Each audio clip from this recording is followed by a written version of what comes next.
Hi all, I am Sona. നമ്മൾ കഴിഞ്ഞ ക്ലാസ്സിൽ ഡിസ്കസ് ചെയ്തിട്ടുണ്ടായിരുന്നത് ഫ്രഞ്ച് റവല്യൂഷൻ ആയിരുന്നു. ഇന്നത്തെ ക്ലാസ്സിൽ നമ്മൾ ഡിസ്കസ് ചെയ്യാൻ പോകുന്നത് ലാറ്റിൻ അമേരിക്കൻ റവല്യൂഷനാണ് കേട്ടോ. അപ്പോൾ ലാറ്റിൻ അമേരിക്കൻ റവല്യൂഷൻ്റെ ചെറിയൊരു പിക്ചർ ടീച്ചർ ആദ്യം കൊടുത്തിട്ടുണ്ട്. പിന്നെ പാബ്ലോ നെരൂഡയുടെ ഒരു പിക്ചറാണ് കൊടുത്തിട്ടുള്ളത്. അദ്ദേഹത്തിൻ്റെ ഒരു പോയം ആണ് കേട്ടോ. From the poem conclude, poem അവസാനിക്കുന്നത് എങ്ങനെയാണെന്ന് ചോദിച്ചു വെച്ചാൽ, resource was taken by the colonies. Colonies എന്ത് ചെയ്തു? അവരുടെ സാമഗ്രികളെല്ലാം പിടിച്ചെടുത്തു. പീപ്പിൾ ബിക്കെയിം സ്ലേവ്സ്, അവിടുത്തെ ജനങ്ങളെല്ലാവരും അടിമകളായിട്ട് മാറി. Colonial masters exploited the wealth and life of the people for their pleasure. അവരുടെ കൊളോണിയൽ മാസ്റ്റേഴ്സിന്റെ സന്തോഷത്തിന് വേണ്ടിയിട്ട് ജനങ്ങളുടെ ജീവിതവും അതുപോലെ തന്നെ ജനങ്ങളുടെ വരുമാനവും എല്ലാം ചൂഷണം ചെയ്തു. പിന്നെ ലാറ്റിൻ അമേരിക്കൻ ഫുട്ബോൾ എന്ന് പറയുന്ന ഒരു പിക്ചറാണ് കൊടുത്തിട്ടുള്ളത്. Discrimination towards Latin America, Latin അമേരിക്കയുടെ മേലെ നടത്തിയിട്ടുണ്ടായിരുന്ന വിവേചനങ്ങൾ കേട്ടോ. Took away gold and silver, ഗോൾഡും സ്വർണവും അതുപോലെ തന്നെ വെള്ളിയും എല്ലാം അവർ കൈക്കലാക്കി. ട്രേഡ് ഓൺലി വിത്ത് സ്പെയിൻ, സ്പെയിനുമായിട്ട് മാത്രം അവർ വ്യാപാരം നടത്തി. കൺട്രോൾ ഇൻ പ്രൊഡക്ഷൻ, അവർ പ്രൊഡക്ഷനിൽ വെച്ചാൽ ഉൽപാദനത്തിൽ അവരുടെ ഒരു കൺട്രോൾ വെച്ചു. ഇൻസെക്യൂരിറ്റി ഇൻ മൈൻസ്, ചില ഖനനത്തിൽ അവർക്കൊരു ഇൻസെക്യൂരിറ്റി, സുരക്ഷിതത്വം ഇല്ലാത്തൊരിതായിരുന്നു. Enslaved the natives in plantation, ചില അവിടെ കൃഷിയൊക്കെ ചെയ്യുന്ന ആൾക്കാരുണ്ടാവില്ല, പരമ്പരാഗതമായിട്ട് കൃഷി ചെയ്യുന്ന ആൾക്കാരെയൊക്കെ അവരൊരു അടിമകളാക്കി വെക്കുകയാണ് ചെയ്തിട്ടുണ്ടായിരുന്നത്. How the European colonisation affected the Latin American countries, എങ്ങനെയാണ് യൂറോപ്യൻ കോളനിവൽക്കരണം ലാറ്റിൻ അമേരിക്കൻ രാജ്യങ്ങളെ ബാധിച്ചത് എന്നാണ് ചോദിക്കുന്നത് കേട്ടോ. European colonisation affected Latin American countries. Destruction of the native culture, അവർക്ക് പരമ്പരാഗതമായിട്ട് കുറേ സംസ്കാരങ്ങൾ ഉണ്ടാവും, അതെല്ലാം അവർ തകർത്തു. Introduction of European life style and culture, അതുപോലെ തന്നെ യൂറോപ്യൻ രീതിയിലുള്ള ജീവിതശൈലിയും അവരുടെ ഒരു സംസ്കാരവും അവരവിടെ കൊണ്ടുവന്നു. റേഷ്യൽ ഡിസ്ക്രിമിനേഷൻ ടുവേർഡ്സ് കോളനീസ്, കോളനീസിൽ ഒരു റേഷ്യൽ ആയിട്ടുള്ള ഒരു വിവേചനം അവർ കൊണ്ടുവന്നു. Wealth of the people where stolen, ജനങ്ങളുടെ എല്ലാ സമ്പത്തും അവർ പിടിച്ചെടുത്തു. കൺട്രോൾ ഓവർ ട്രേഡ്, വ്യാപാരത്തിൽ അവരൊരു നിയന്ത്രണം വെച്ചു. പീപ്പിൾ ബിക്കെയിം സ്ലേവ്, അവിടുത്തെ ജനങ്ങളെല്ലാവരും അടിമകളായിട്ട് മാറി എന്നുള്ളതാണ് പറയുന്നത്.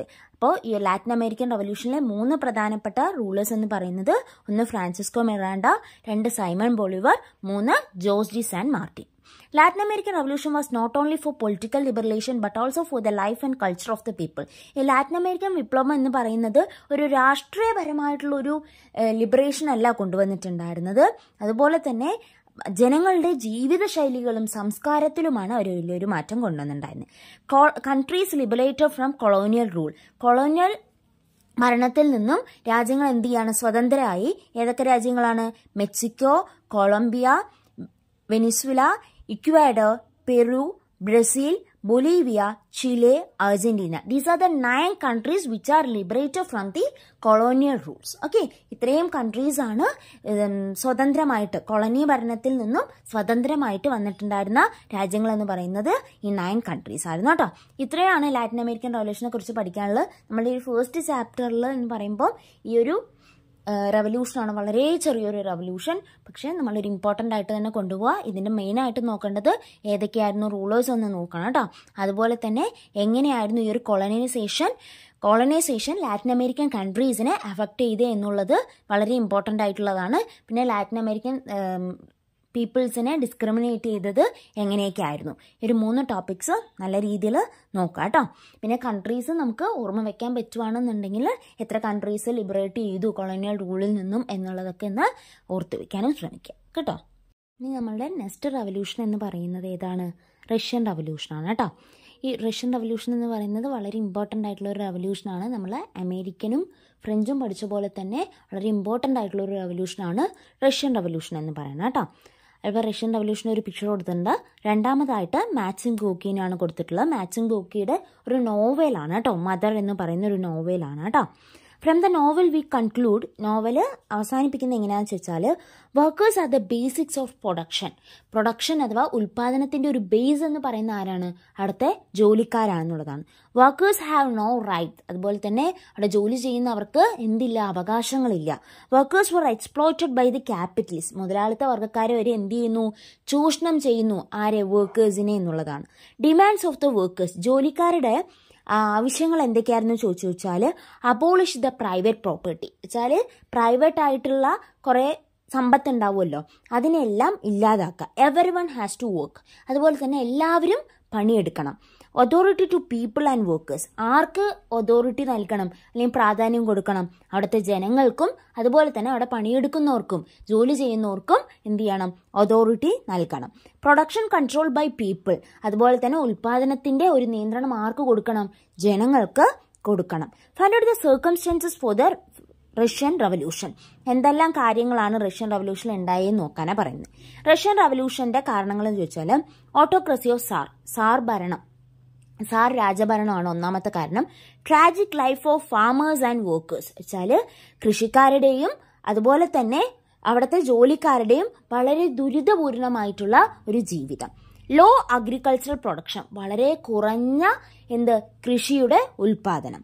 ഹൈ ടാക്സ്, വളരെ വലിയൊരു നികുതി.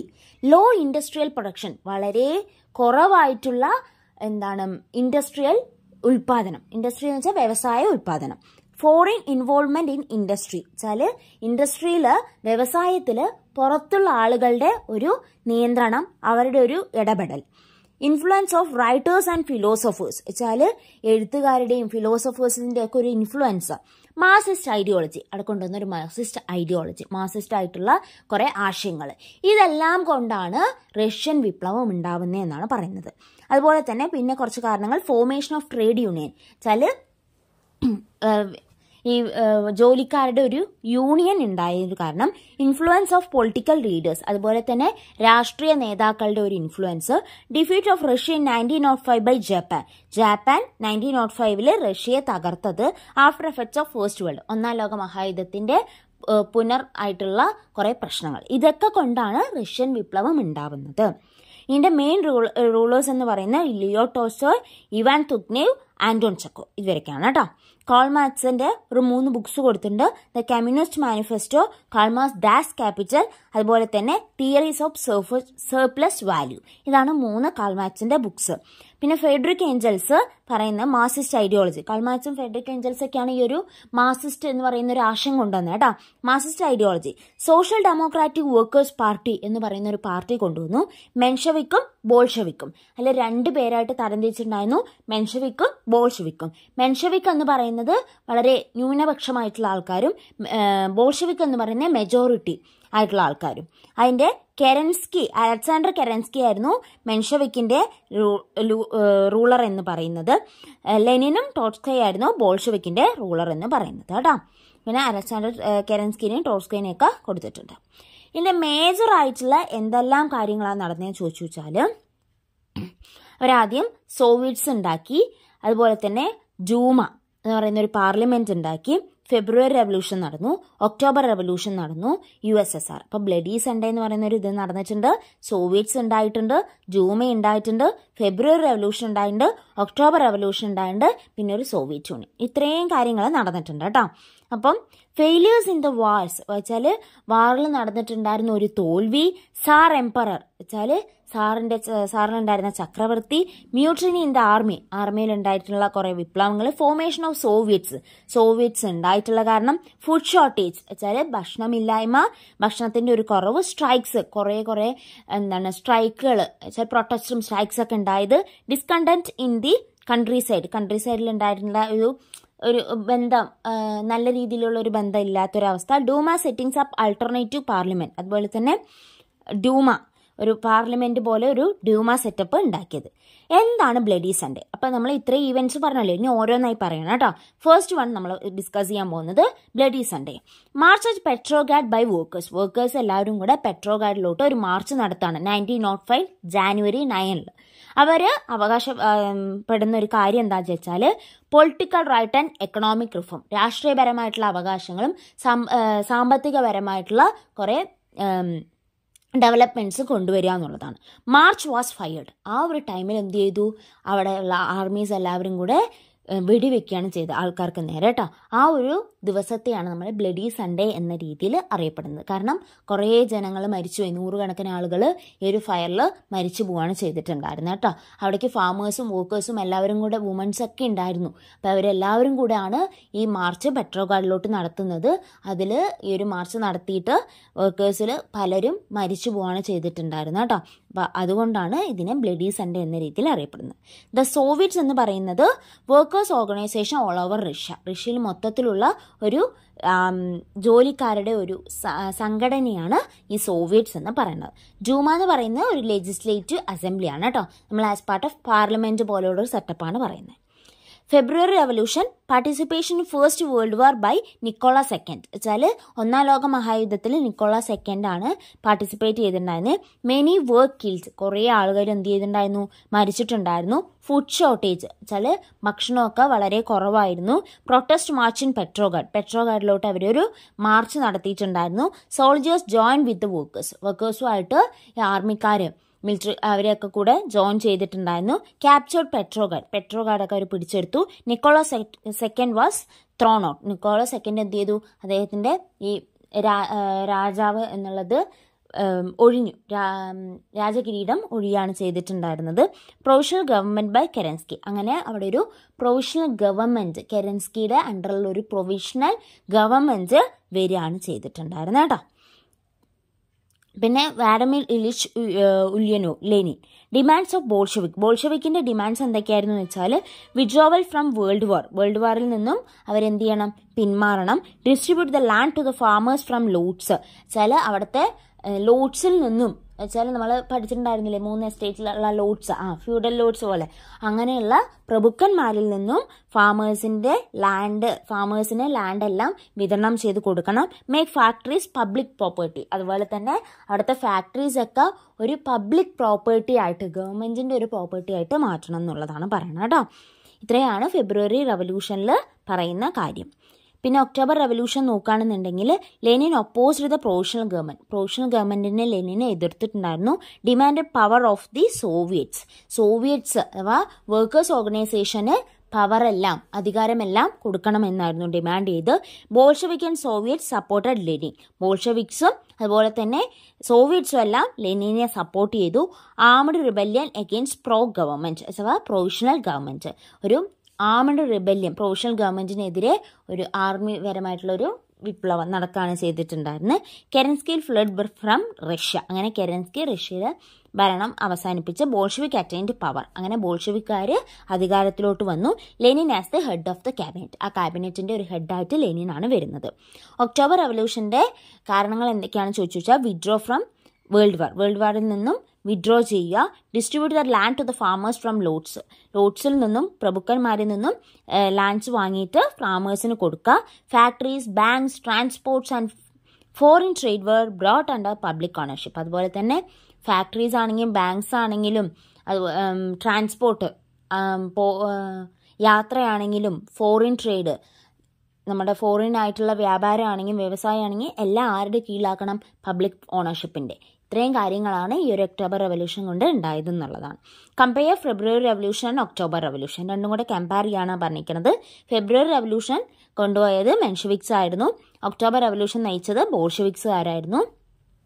ഫെബ്രുവരി റവല്യൂഷൻ 1-ാം ലോക മഹായുദ്ധത്തിൽ നിന്നും അവർ പിന്മാറിയിട്ടുണ്ടായിരുന്നില്ല. ഒക്ടോബർ റവല്യൂഷനിൽ അവർ 1-ാം ലോക മഹായുദ്ധത്തിൽ നിന്നും പിന്മാറി. അതുപോലെ തന്നെ ഫെബ്രുവരി റവല്യൂഷനിൽ സാർ ഭരണം അവസാനിപ്പിച്ചു. അതുപോലെ തന്നെ ഒക്ടോബർ റവല്യൂഷനിൽ മെൻഷവിക്കിന്റെ ഒരു ഭരണം അവസാനിപ്പിച്ചു. ഫെബ്രുവരി റവല്യൂഷനിൽ lords continues as land owners. Lords പ്രഭുക്കന്മാർ തന്നെയായിരുന്നു അവിടത്തെയും ഭൂമിയുടെ ഉടമകൾ എന്ന് പറയുന്നത്. ഒക്ടോബർ റവല്യൂഷനിൽ ലാൻഡ്സ്, ഭൂമികളെല്ലാം ആർക്ക്, ഫാമേഴ്സിന് വിതരണം ചെയ്ത് കൊടുക്കുകയാണ് ചെയ്തത്.